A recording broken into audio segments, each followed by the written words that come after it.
Okay, have we begun? Yes, we're ready. Great, perfect. Thanks, Glenn. Well, welcome everyone. I think I'm going to give it another just a few seconds to get everybody logged in to the webinar. Thanks for joining us today.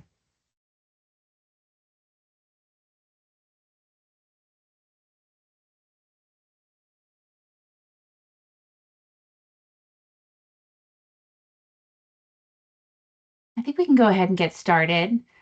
Welcome everyone. My name is Cassie Clark and I am the Publicly Supported Housing Contract Preservation Program Manager here at OHCS, Oregon Housing and Community Services.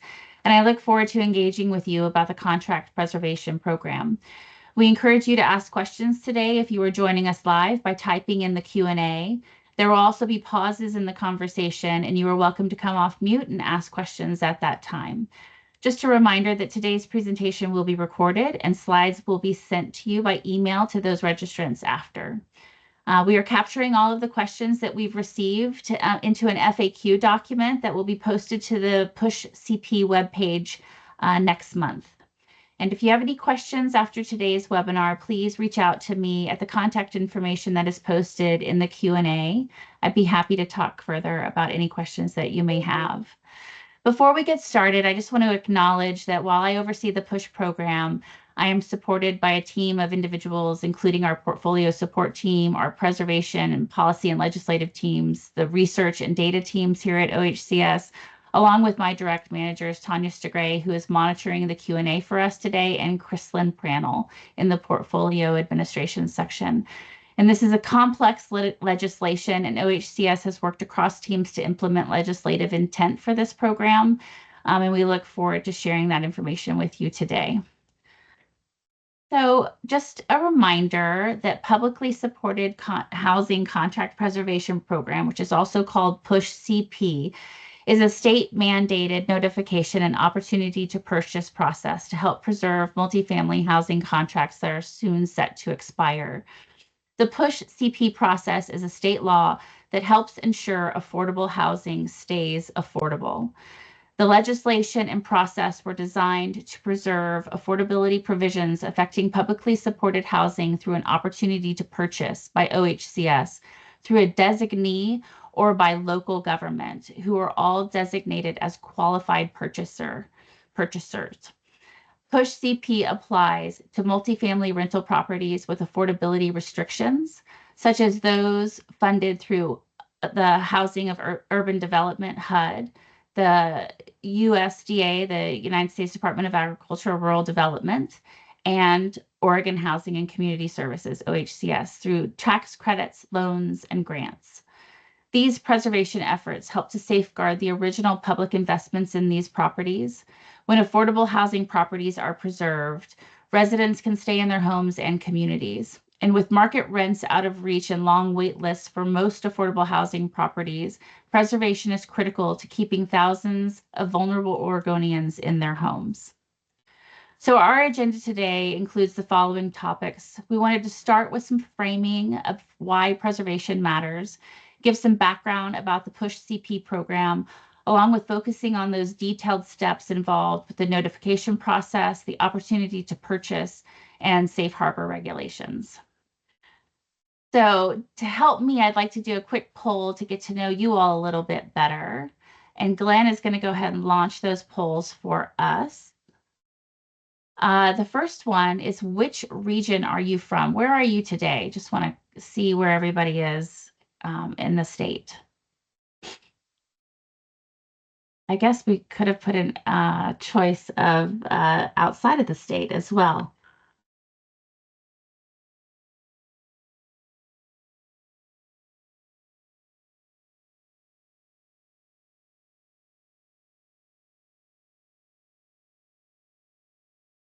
And Glenn, how long do you leave that open for?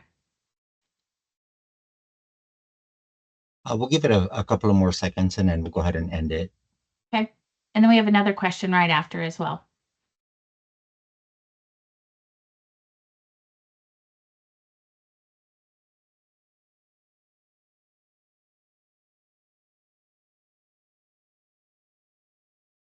I see that Glenn just closed the first poll. I'm curious if I'll get to see the results. Oh, yes. Great. I hope you all can see those as well in the chat. It's great to see a good representation across the state. Some more coastal folks on the call as well. The next poll, if you can launch that, Glenn, is do you have any properties expiring in the next 5 years? If you are an owner of a portfolio, we would love to know. Also could have maybe put an unsure question or answer here as well. But just curious what your portfolio looks like and if any are expiring in the next few years. And I see it real time if I had scrolled down earlier. So it's about 50-50. That's great. You can probably go ahead and close that poll as well, Glenn. Thank you, everyone. It's helpful to know who's with us today. So we wanted to start with sharing some available PuSH data that supports the program. And Ashley's going to go ahead and put the links to these databases in our Q&A. But OHCS is required to maintain a database of properties and their affordability expiration dates called the Oregon Affordable Housing Inventory, or OHI. And this information in the inventory comes from the following agencies: OHCS, HUD, USDA, Metro, all 20 of Oregon's housing authorities, and many county and city governments.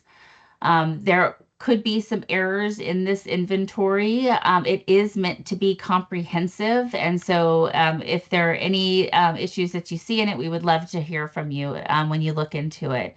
From that OHI larger data set with all properties throughout the state, we create a subset of the OHI data called the Affordable Housing 10-Year Expiration Forecast.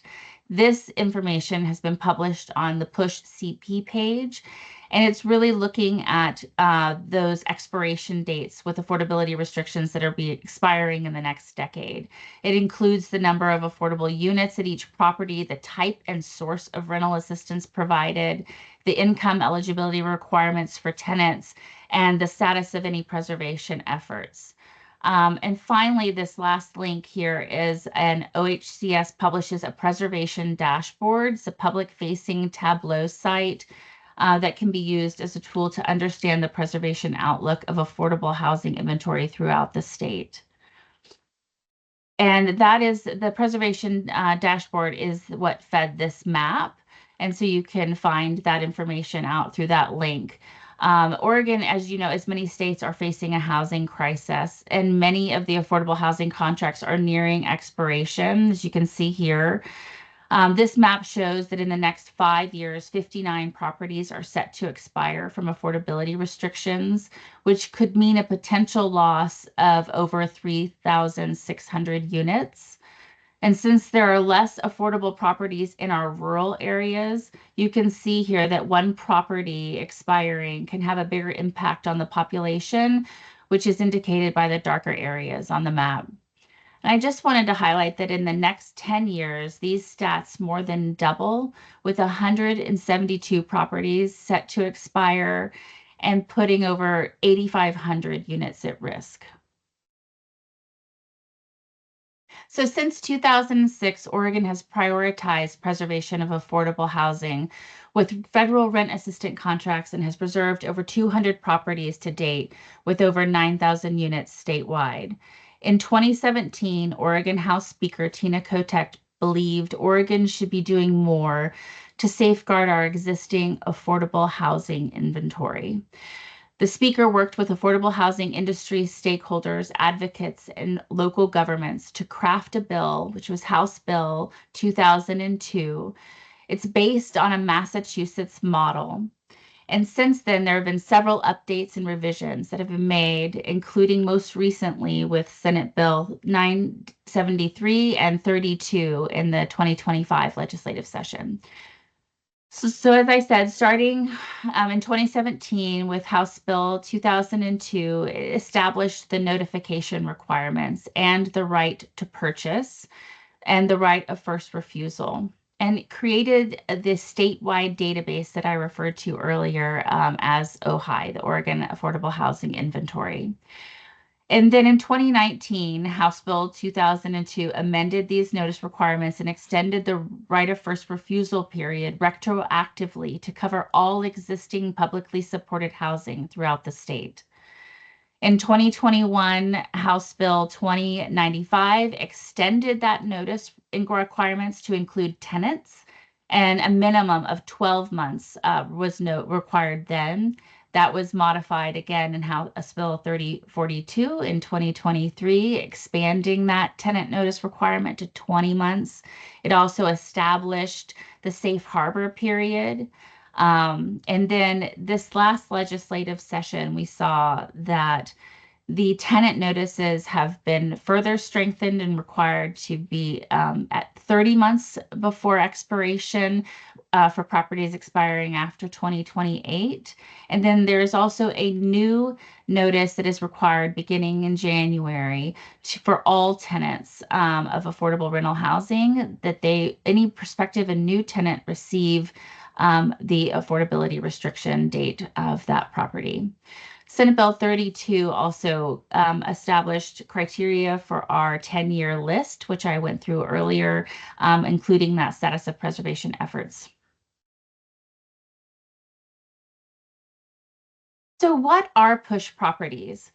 So PuSH-CP applies to owners of publicly supported housing with property of 5 or more multifamily rental units. And it also has to receive government assistance that includes affordability restrictions, so income and rent limits that are from OHCS, from HUD, and from USDA.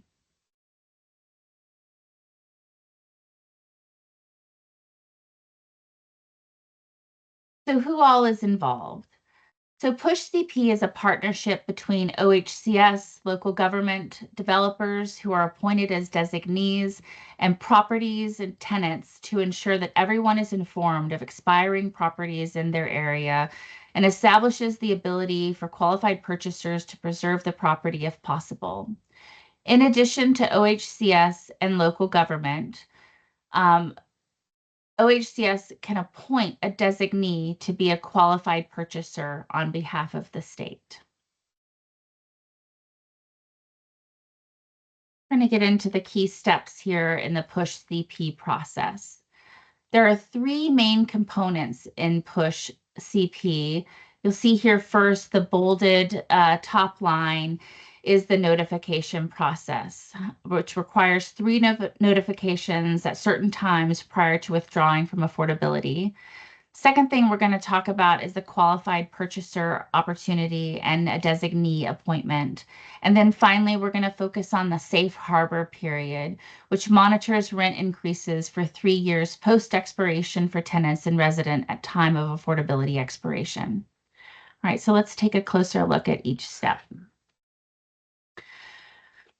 This visual is an overview of the PuSH notification timeline. And owners who intend to withdraw from publicly supported housing programs upon expiration of the affordability restrictions must provide notice to OHCS and local governments and tenants at specific intervals prior to the end of any affordability period. This includes owners who wish to let their property's affordability restrictions expire naturally. Starting as early as 3 years before affordability restrictions expire, owners can inform OHCS and local government of their intent to preserve the property, including if they intend to sell the property. This first notice is required by 30 months before expiration and again by 24 months before expiration. Tenant notices are required between 2 years or before 20 months before expiration. As I mentioned earlier, with this latest legislative change, properties expiring after July 2028, the owners are required to notify tenants 30 months before expiration. So at the same time that the first notice is due to OHCS and local government. When an owner notifies OHCS of their intent to withdraw from affordability or beginning at 30 months before expiration, a right of first refusal is allowed to be filed for participating properties. If a right of first refusal is not filed before 60 days before expiration, OHCS will have the ability to directly file a right of first refusal on all properties expiring in the state, including all of OHCS's portfolio with a few exceptions, and including HUD and USDA RD properties. These rights of first refusals will last until 3 years post expiration. If an owner fails to send a first, second, or tenant notice by the required timeline, OHCS can extend affordability restrictions on properties depending on when the notice is submitted. After expiration, tenants and residents at time of expiration have safe harbor rent control protections in place for 3 years post expiration.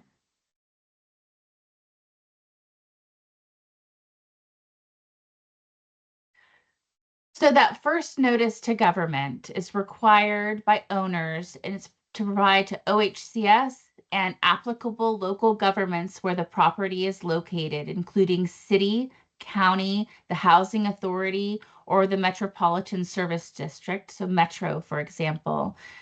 They need to send in the notice of expiration of affordability restrictions notice to government form, specifying the owner's intended action at expiration.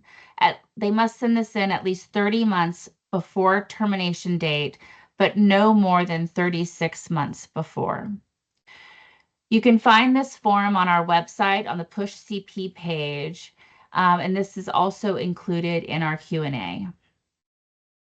Owners need to indicate their intent to preserve, convert, to market, or if they're going to sell the property. The same information needs to be provided again in the second notice to government, which is due, it can be sit in as early as 24 months before expiration, before 30 months before expiration, or at the latest 24 months before expiration. These notices for state and local government provide opportunity to purchase the property and to preserve affordability by filing a right of first refusal.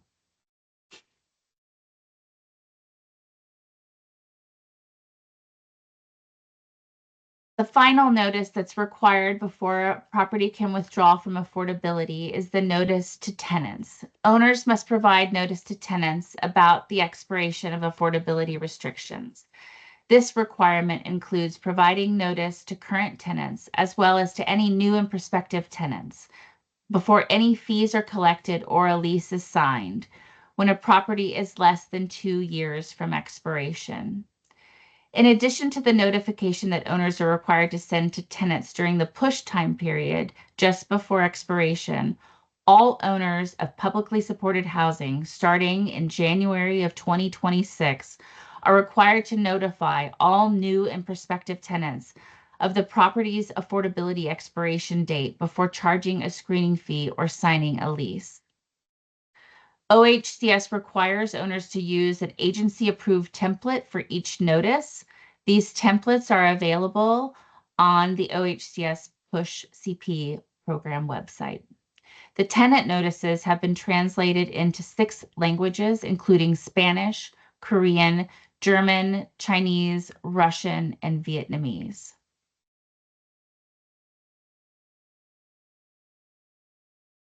So if an owner fails to notify OHCS and local government of their intent to withdraw from affordability, OHCS can extend affordability on participating properties, including HUD and RD properties, up to 30 months for missing the first notice and up to 24 months for missing the second notice.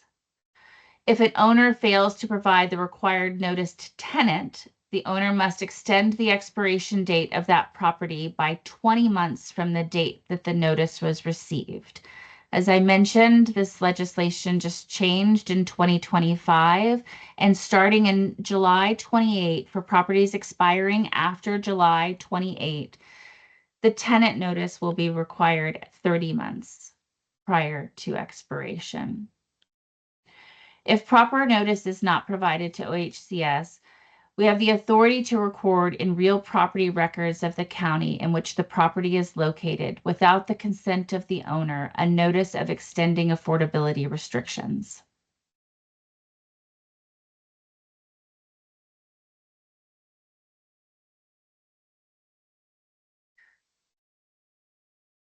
I'm going to pause for a minute and look. There are no questions that I'm seeing in the Q&A. Thank you, Tanya, because I cannot see that Q&A, so I appreciate you monitoring that. Again, just reminding everybody, you're welcome to come off mute, raise your hand if you have a question, or you can type a question into the Q&A. We'll go ahead with the second step here, which is the public entities or qualified purchasers have the opportunity to submit intent to purchase. As I said earlier, PuSH is a partnership between OHCS, local government, developers who are appointed as designees, and properties and tenants to ensure that everyone is informed of expiring properties in the area, and establishes the ability for a qualified purchaser to preserve the opportunity if possible, meaning that they get the first chance to buy before the property leaves affordability restrictions. So OHCS, local government, or an OHCS appointed designee are able to be qualified purchasers and to buy property to keep it affordable. Starting when property provides its first government notice at 30 months or before, a qualified purchaser may make a purchase here of up to 60 days before termination, record a right of first refusal on the property title, or match any third-party offers. Designees must agree to maintain affordability and take on the compliance responsibilities of the property. If a designee does not file a right of first refusal, OHCS will file a right of first refusal within 60 days of expiration on all participating properties in Oregon, if one has not been filed already.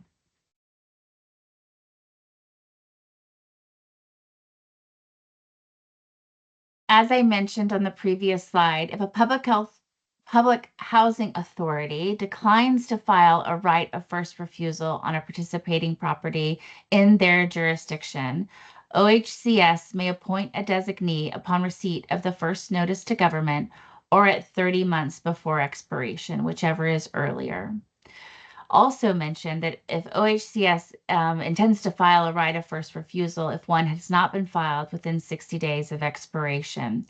This right of first refusal will last for 3 years post expiration and will be filed within 60 days of expiration. And what this means for owners is that they must notify all qualified purchasers who recorded rights when they plan to accept a third-party offer. Owners must use registered mail and return receipt and include a copy of the third-party offer and the full terms. Qualified purchasers then have 45 days to submit a valid matching offer. And the terms of that matching offer need to include a commitment to preserve affordability. It must match all terms of the third-party offer, include earnest money, allow a refund of earnest money for 90 days, and they must schedule the closing at least 240 days after the agreement.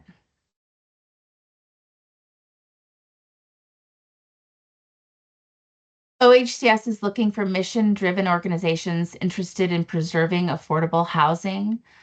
A key aspect of PuSH-CP is OHCS's authority to make an offer to purchase the property through an approved entity, such as our designee. OHCS may appoint a designee to act as a qualified purchaser on behalf of OHCS. Potential designees may contact OHCS about project-specific preservation opportunities by submitting the PuSH designee interest form, We'll put that link in the Q&A as well, and that can also be found on our website. Once approved by OHCS, a designee agrees to preserve the affordability of the participating property and assumes all rights and responsibilities attributable to OHCS as a prospective purchaser of the participating property. Successful appointment as a designee is not associated with OHCS funding opportunities or approvals. Designees that become owners are required to enter into an affordability restriction contract with OHCS, even if OHCS does not provide new funding. Local government agencies, including public housing authorities, do not need to apply to be an OHCS designee as they are already considered a qualified purchaser in PuSH-CP.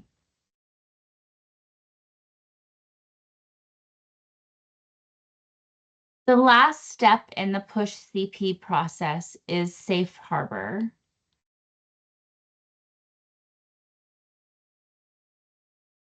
So if the affordability restrictions are set to expire and all notifications have been received, owners have continuing obligations to existing tenants for 3 years post-expiration, which includes rent increase restrictions and eviction restrictions.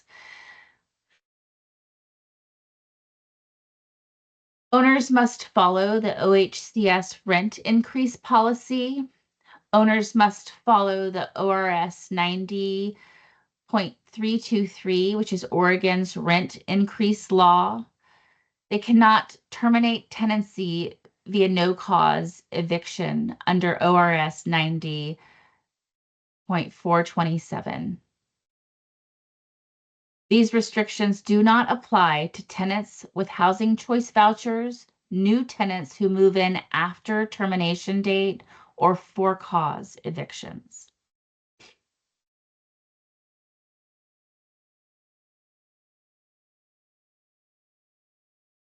So OHCS reserves the right to fine owners up to $5,000 for violations of safe harbor, including non-compliance with rent increase restrictions or eviction restrictions.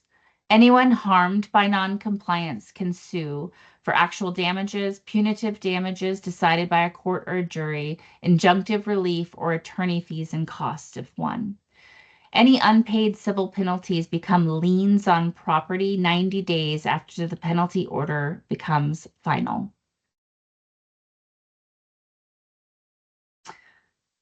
So those are the 3 main components of PuSH. I think we're going to do a quick knowledge check to reinforce a few points along the way. Glenn, I'm assuming these will go in the chat as well. Yep. So the first question is, when is the first notice of government due? And your answer selections. I don't see the answer selections in the chat. But they are before 24 months, before 30 months, and before 36 months. When is that first notice of government due? And I hope everyone who's supporting can see. Yep.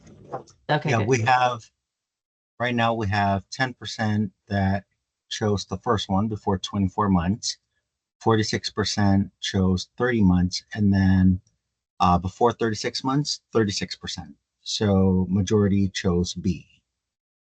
Great. Well, B is the correct answer. The first notice of government is due before 30 months. Great, thanks. The next question, okay, just closed the first one. Thanks, Glenn, for your support. The second question is, when is the tenant notice due? The tenant notice due for properties expiring after July of 2028? Is it 20 months, 24 months, or 30 months? We have, let's see, 33% said 24 months. Well, that changed. So 11% 20 months, 22% 24 months, and 60% said 30 months. I'm glad to see the majority got it right. So it is currently the tenant notice is due 20 months in advance of expiration. However, in July of 2028, tenant notices will now be due 30 months before expiration. So the correct answer is C for properties expiring after July 2028. Thanks, Glenn. And the final question is, how long does the safe harbor period last after a property expires? Is it 1 year, 2 years, or 3 years?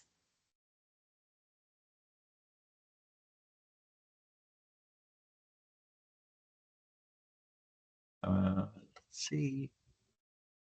We have 78% said 3 years. We'll make that 83%. And then 8% for 1 year and 2 years. Well, I'm glad again. Good job, majority. It's 3 years is how long the safe harbor provisions last after a property expires. Okay. So just to summarize, I'm assuming we'll get to questions. We can open it up here in just a second as well. But just to recap, that preserving Oregon's affordable housing inventory is often cheaper than building new housing and conforms to existing land use patterns and an important supplement to any new developments. It helps prevent tenant displacement, and it strengthens partnerships between state, local government, property owners by sharing information on expiring properties in their local area to help facilitate preservation conversations. I want to thank everyone for joining us today. And if you have any questions, please feel free to come off mute and ask those questions. I'm going to stop sharing. And then maybe I can see the Q&A, that there's no questions in the Q&A. There are no questions in the Q&A. Excellent. Well, I hope it was self-explanatory then, but as you get into this and really start looking where your expiration dates fall and have any questions about any of these regulations, we'd be happy to talk further with you about those. So please feel free to reach out with my contact information that was provided earlier.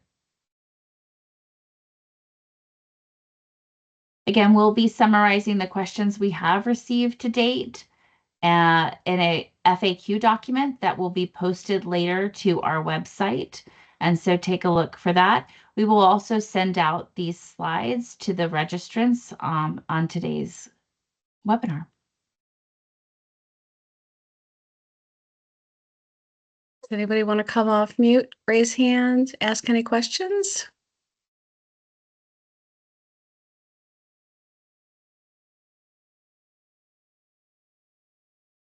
Well, not hearing any. I want to appreciate your time. Thank you for your time today. I appreciate being here with you. And if you have any questions, please do reach out. Thanks, everyone.